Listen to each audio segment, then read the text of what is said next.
sa kamatayan ang ilan, interesado naman daw dito. Ang tawag nga nila sa kanilang mga sarili, emo. Si Mariz Umali on assignment. Kahit tirik ang araw, balot na balot ng itim ang dalagang ito. Nakasuot ng make-up at may dalang mga panakot na laruan. Goth daw ang tawag sa mga tulad niya. Isang klase ng subculture mula sa gothic rock scene noong 1980s. Pero hindi lang daw fashion ang kakaiba kay Ana. Kung ang iba takot na takot mamatay, siya raw excited pa. Very open yung mind ko about death. I'm not afraid. Meron kasi ako reality check about that. Ganun yung way of thinking ko, ganun ang buhay. Anytime pwede tayo mamatay. 27 anyos pa lang siya. Abay meron na raw siyang death plan at naiisip na disenyo para sa kanyang kabaong. Para ring birthday yan eh. Isa ding celebration. Kailangan paghandaan. Gusto ko yung kabaong ko is parang kay Dracula, something like that. And yung damit ko is ganito pa rin, goth.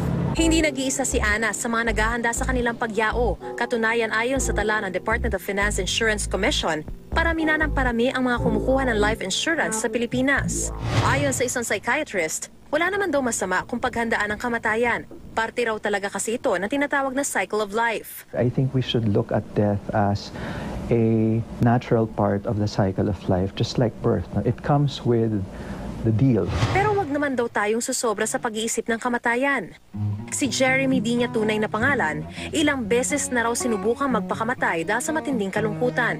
Minsan na kasi siyang naaksidente at nawala ng daliri. Dahilan para raw malubog sa utang ang kanyang pamilya. Gusto kong mawala. Kasi kung mawala ako, parang wala na silang pagbubuntangan ng galit nila. Madalas din daw niyang sinasaktan ang sarili tuwing nakakaramdam ng pagka-emo o emotional.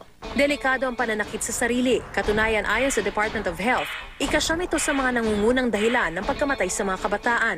There's loss of interest in one's usual activities or nawawala na siya ng pleasure sa buhay. There's sleep and appetite pattern changes. Pwede naman daw itong agad maagapan sa tulong ng mga espesyalista at pag-unawa mula sa mga kaibigan at kapamilya. Ilan daw sa mga sintomas ng depression ay ang kawalan ng gana sa pag-aaral o trabaho, pag-iiba ng eating pattern at pagiging antisocial o mahiyain sa mga tao. Sa huli lahat tayo, iisa lang ang patutunguhan, kaya di raw dapat katakutan ng kamatayan. Bagkus, sulitin natin ang ating buhay at panahon sa mundo.